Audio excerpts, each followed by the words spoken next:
Aujourd'hui, nous allons apprendre à résoudre des problèmes de combinaison. Voici un problème de combinaison. Léo a 3 shorts, 2 t-shirts et 4 casquettes. Combien de tenues différentes va-t-il pouvoir former? Pour réfléchir à cette question, je vous propose de prendre votre ardoise ou bien une feuille de papier et de dessiner la situation. 3 shorts, 2 t-shirts, 4 casquettes. J'ai choisi des couleurs différentes pour les 3 shorts, pour les 2 t-shirts et pour les 4 casquettes afin de pouvoir mieux vous expliquer le raisonnement ensuite.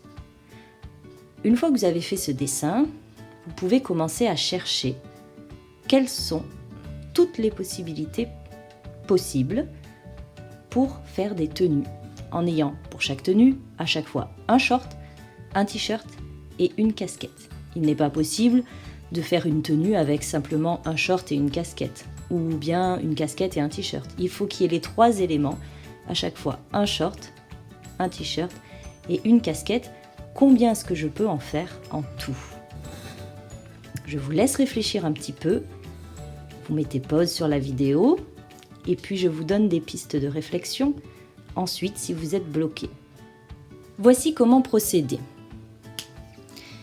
J'ai un short violet que je peux associer au t-shirt jaune et mettre la casquette violet foncé.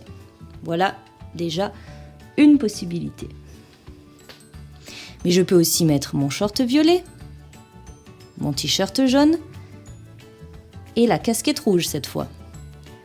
Ça fait une deuxième possibilité. Je peux mettre toujours le même short et le même t-shirt mais changer de casquette. Troisième possibilité. Ou mettre ma 4e casquette. 4e possibilité. J'ai déjà au moins 4 tenues différentes possibles. Maintenant, je vais continuer de réfléchir de la même façon, en faisant des traits, mais je peux choisir de changer simplement le t-shirt. Je vous laisse réfléchir et je vous aide ensuite. Pour chercher les autres possibilités, je continue mon dessin. Alors je fais le choix d'effacer pour que vous y voyez bien, mais je garde mes 4 premières solutions ici. Je prends donc le même short, mais je change de t-shirt. Ça fait une nouvelle possibilité. Il faut que j'ajoute une casquette. Je commence par la violet foncé. Et voilà une nouvelle possibilité. Je peux prendre toujours ce même short, mon t-shirt vert et la casquette rouge. Une possibilité supplémentaire. Changer uniquement la casquette.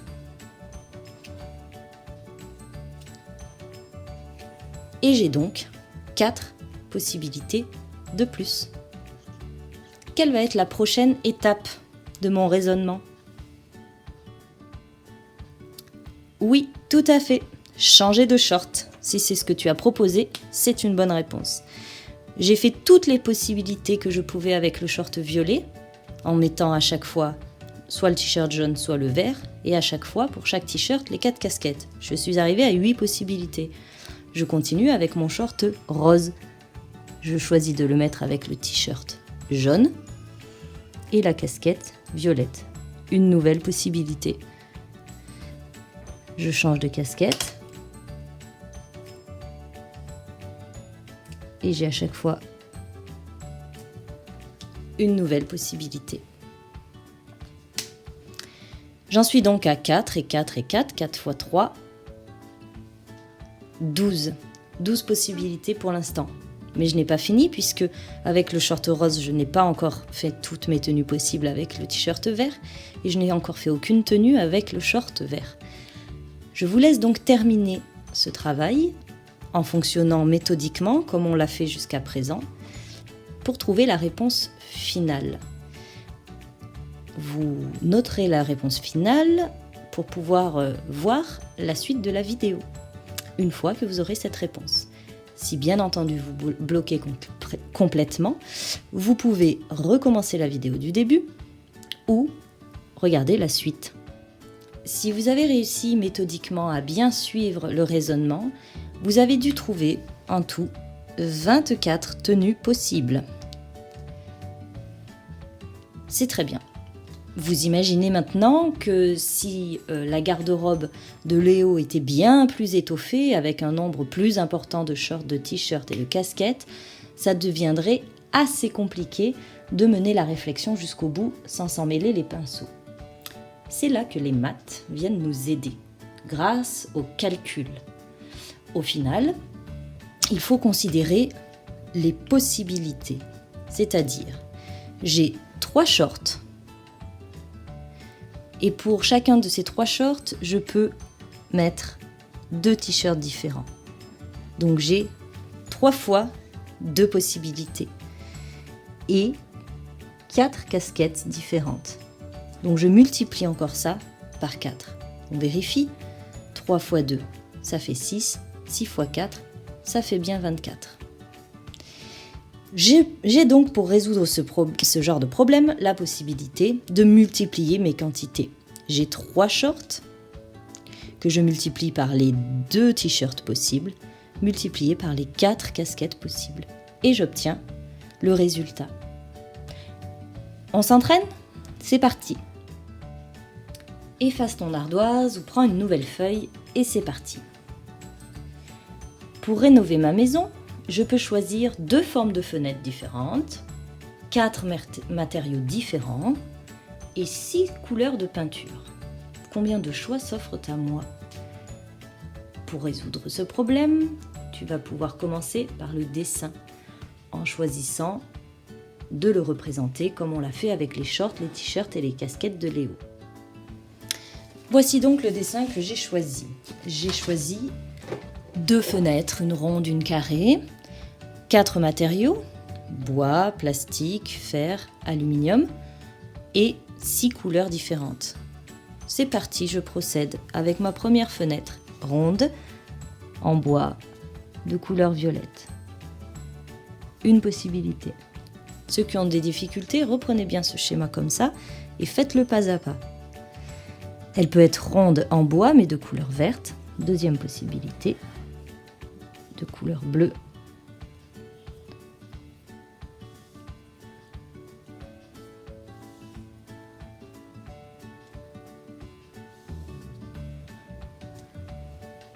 J'ai donc 6 possibilités en changeant uniquement la couleur de ma fenêtre en bois ronde. Je continue et je change maintenant le matériau. Je vais prendre du plastique et je vais y associer les 6 couleurs. Je vais donc faire mon dessin avec méthode, mais je peux déjà anticiper combien j'aurai de possibilités pour ma fenêtre en plastique ronde. Est-ce que vous avez une idée de combien ça va me faire de nouvelles possibilités ? Voilà, c'est ça, 6 nouvelles possibilités. Je commence à comprendre, je vais pouvoir peut-être anticiper la suite sans avoir à tracer tous les traits.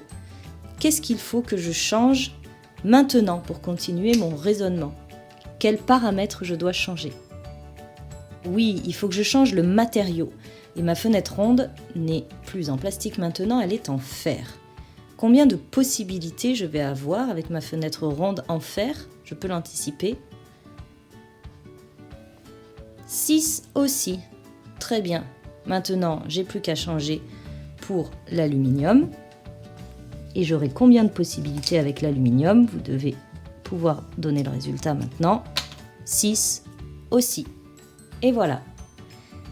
Pour la fenêtre ronde, j'ai tout fait. J'ai donc 6 fois 4 possibilités, 24. Pour l'instant, je n'ai pas tout fait. Qu'est-ce qui me manque ? Tout à fait, il manque la fenêtre carrée. Là, si je réfléchis un peu, si je suis un peu malin, un peu maline, je peux me dire que ça va être très facile de savoir combien de possibilités je vais pouvoir faire avec la fenêtre carrée. Je vous laisse y réfléchir.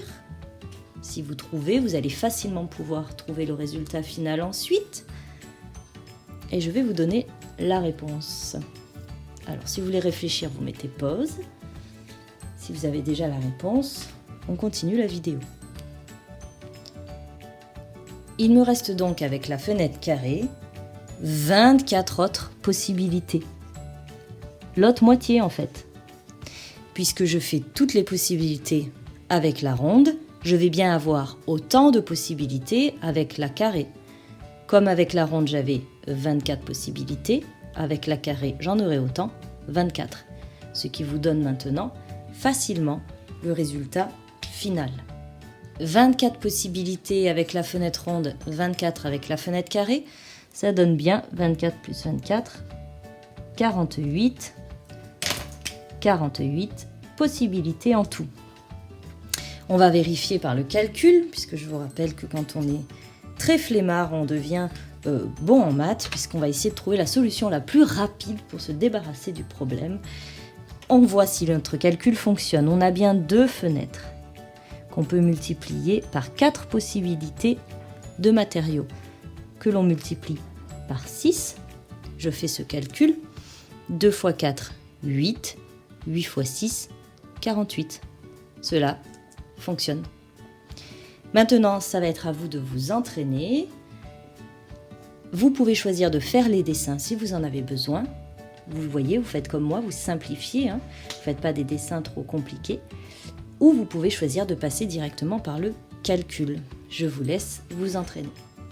Donc, direction classe numérique pour l'entraînement avec le groupe CM1 et le groupe CM2. Attention, il n'y a plus 2 groupes différenciés en CM2. Vous êtes tous ensemble pour l'instant. Donc, vous retrouvez votre nom. Votre identifiant n'a pas changé. Votre mot de passe à 3 chiffres est toujours le même. Et vous allez trouver les 3 petits exercices d'entraînement selon la méthode que l'on vient d'apprendre. Bon travail!